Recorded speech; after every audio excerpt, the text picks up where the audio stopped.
నమస్తే, welcome to NSR news. నేను మీ సాయిప్రియ. ప్రస్తుతం మనం ఆర్ట్స్ అండ్ సైన్స్ కళాశాల గ్రౌండ్ లో ఉన్నాము. ఏదైతే ఆసియా ఖండంలోనే అతిపెద్ద గిరిజనుల జాతర అయినటువంటి మేడారం మహాజాతరకు హెలికాప్టర్ సేవలను అందిస్తున్నారు. పర్యాటక శాఖ ఆధ్వర్యంలో మొన్న స్నేహ శబరీష్ గారు ఓపెన్ చేయడం జరిగింది. ప్రస్తుతానికైతే ఒక హెలికాప్టర్ ఉంది.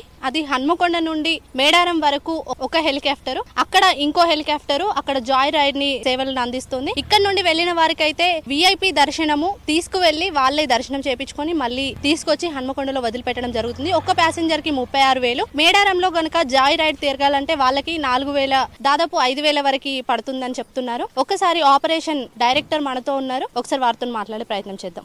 మేడారం వెళ్లే భక్తులకు మీరేమైనా సందేశం ఇస్తారు? మేడారం వెళ్లే భక్తులకైతే నేను ఇచ్చేది ఒకే సందేశమే. ఎల్లప్పుడూ బస్సులే ప్రయాణిస్తుంటారు. వాళ్ళు ట్రాఫిక్ సమస్యలతో ఎక్కువగా ఉంటారు. 4 గంటలు 5 గంటలు అలా వేచి ఉండాల్సి వస్తుంది. కానీ ఈ హెలికాప్టర్లో కనుక ప్రయాణిస్తే 2 గంటల్లో 2 లేదా 3 గంటల్లో దర్శనం చేసుకొని మళ్ళీ తిరిగి వచ్చేయచ్చు. చూసారు కదా, మనకైతే మేడారం వెళ్లే సమయంలో ట్రాఫిక్ ఇబ్బందులు పడుతూనే ఉంటారు. ఒక్కొక్కసారి 5 గంటలు 6 గంటలు వేచి చూసే సమయం కూడా చాలా ఎక్కువే ఉంటుంది. దాన్ని దృష్టిలో పెట్టుకొని మనకు హెలికాప్టర్ సేవలు అందించడం జరుగుతుంది.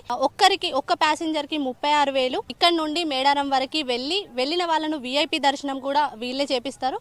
విఐపి దర్శనం అయిపోగానే మళ్ళీ తీసుకొచ్చి హన్మకొండలో దింపే బాధ్యత కూడా వాళ్ళదే.